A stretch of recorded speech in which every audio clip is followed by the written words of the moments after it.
नमस्कार दोस्तों, स्वागत है आपका स्टडी फॉर पीसीएस में। आज हम पढ़ेंगे पोषक तत्व जो कि हमारे शरीर के लिए महत्वपूर्ण होते हैं। इनके बिना मानव शरीर का चलना बहुत मुश्किल हो जाता है। तो देखते हैं हम आज कौन कौन से पोषक तत्व होते हैं जो मानव शरीर के लिए महत्वपूर्ण हो जाते हैं। तो सबसे पहले अगर बात करें तो पोषक तत्व को दो कैटेगरी में डिवाइड किया गया है यहाँ पे। मैक्रोन्यूट्रिएंट जिनको बोलते हैं बहुल पोषक तत्व, और दूसरे होते हैं माइक्रोन्यूट्रिएंट जिनको बोलते हैं अल्प पोषक तत्व।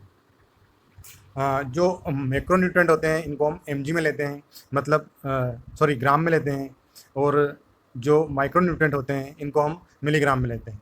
तो बात करते हैं कौन कौन से जो तत्व हैं वो बहुल पोषक तत्वों में आएंगे और कौन कौन से तत्व हैं जो अल्प पोषक तत्वों में आएंगे। मीन दैट सीधा सीधा मतलब इसका ये है यहाँ पे कि बहुल पोषक तत्व जो हम ज़्यादा मात्रा में लेते हैं, जिनकी ज़रूरत हमारे शरीर को ज़्यादा लगती है, उनको हम मैक्रोन्यूट्रिएंट कहेंगे। और जिनको हम कम मात्रा में लेते हैं उनको हम माइक्रोन्यूट्रिएंट या अल्प पोषक तत्व कहेंगे। तो बात करते हैं हम यहाँ पे कितने पोषक तत्व होते हैं। तो सबसे पहला होता है कार्बोहाइड्रेट, दूसरा होता है फैट, तीसरा होता है प्रोटीन, चौथा होता है विटामिन और पांचवा होता है मिनरल्स। तो अब आपको याद रखना है कौन से पोषक तत्व बहुल पोषक तत्व या मैक्रोन्यूट्रिएंट में आएंगे और कौन से माइक्रोन्यूट्रिएंट या अल्प पोषक तत्व में आएंगे। तो बात करें अगर कार्बोहाइड्रेट की, तो कार्बोहाइड्रेट जो होता है ये जैसे ही कार्बोहाइड्रेट की बात करें तो ये शुगर शर्करा के फॉर्म में होता है। आप सभी जानते हैं कुछ भी हम मीठा खाते हैं तो उसमें कार्बोहाइड्रेट होता है, और वो शुगर जैसे भोजन कर रहे हैं, शक्कर खा रहे हैं, कुछ भी आप खा रहे हो तो उसमें कार्बोहाइड्रेट होता है। और एक मनुष्य के शरीर को प्रतिदिन जो कार्बोहाइड्रेट की मात्रा लेना चाहिए वो लगभग 300 ग्राम होती है। आप ये सब नोट करते चलें, ये आने वाले एग्ज़ाम एनटीपीसी और ग्रुप डी के लिए महत्वपूर्ण है। आप सभी जानते हैं कि इसमें 30 नंबर का जो जीके आता है उसमें से 15 से 20 क्वेश्चन जो होते हैं वो साइंस के देखने को मिलते हैं। तो आज से हम डेली एक लेक्चर साइंस का स्टार्ट करने जा रहे हैं ग्रुप डी के लिए। डिटेल में मैं आपको सब कुछ बताऊंगा। बस आप मेरे वीडियो को लाइक करें, शेयर करें, सब्सक्राइब करें और बेल आइकन को दबा लें ताकि आने वाले सभी वीडियो के नोटिफिकेशन आप तक पहुंच जाए। तो हम बात कर रहे थे कार्बोहाइड्रेट की।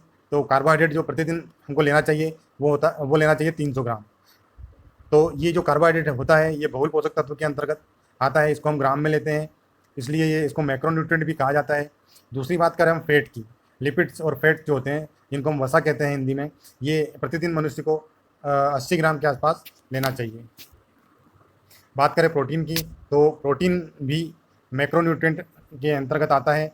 और जो प्रोटीन होता है ये पॉलीपेप्टाइड होता है, और इसकी मात्रा जो आयु के हिसाब से अलग अलग होती है कि कौन सी आयु के वर्ग के लोगों को कौन सा कितना जो है प्रोटीन लेना चाहिए। हम बात करें एडल्ट वयस्क जो होते हैं उनको जो प्रोटीन होता है वो 0.8 ग्राम पर केजी ऑफ वेट, मतलब इसका ये है कि जितना उसका वेट है उसके हिसाब से उसको 1 किलो के हिसाब से, 1 किलो अगर किसी का वजन है तो उसको 0.8 ग्राम जो है प्रोटीन लेना चाहिए।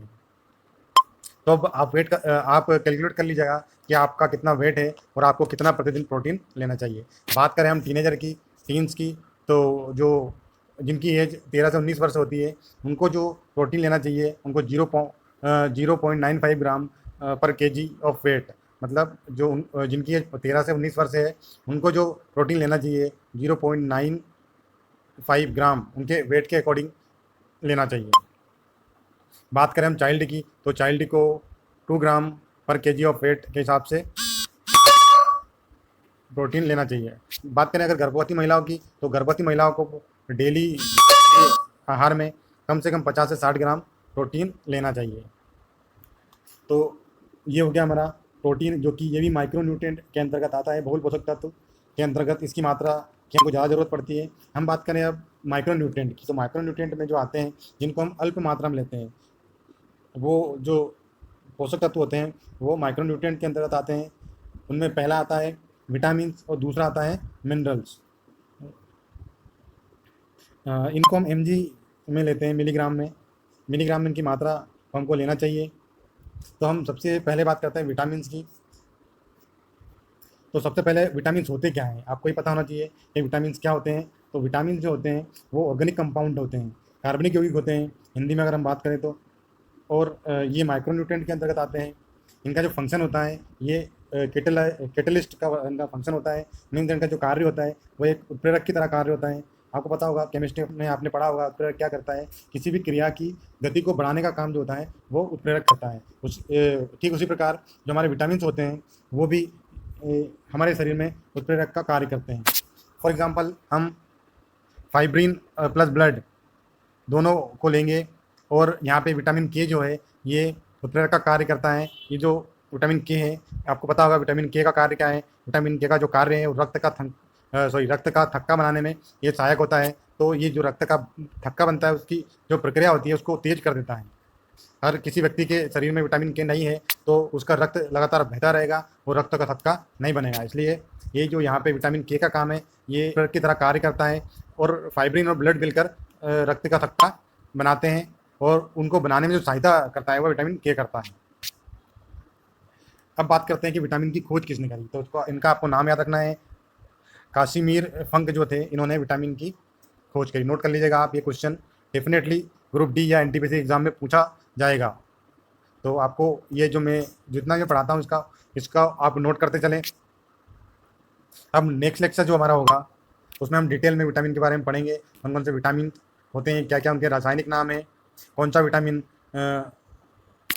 क्यों ज़रूरी होता है, उसकी कमी से कौन सी बीमारी हो सकती है, कौन से विटामिन की खोज किसने करी, कौन से विटामिन विटामिन के स्रोत कौन कौन से हैं। फॉर एग्जांपल कितने विटामिन होते हैं, विटामिन ए जो है उसका स्रोत क्या है, ये हमारे शरीर के लिए क्यों आवश्यक है, ये सब डिटेल में जानकारी हम नेक्स्ट वीडियो में देखेंगे। आज के लिए इतना ही दोस्तों। थोड़ा सपोर्ट करें, चैनल को लाइक करें, शेयर करें, सब्सक्राइब करें, बेल आइकन को दबा लें ताकि आने वाले सभी वीडियो के नोटिफिकेशन आप तक पहुँच जाए। आज के लिए इतना ही, धन्यवाद।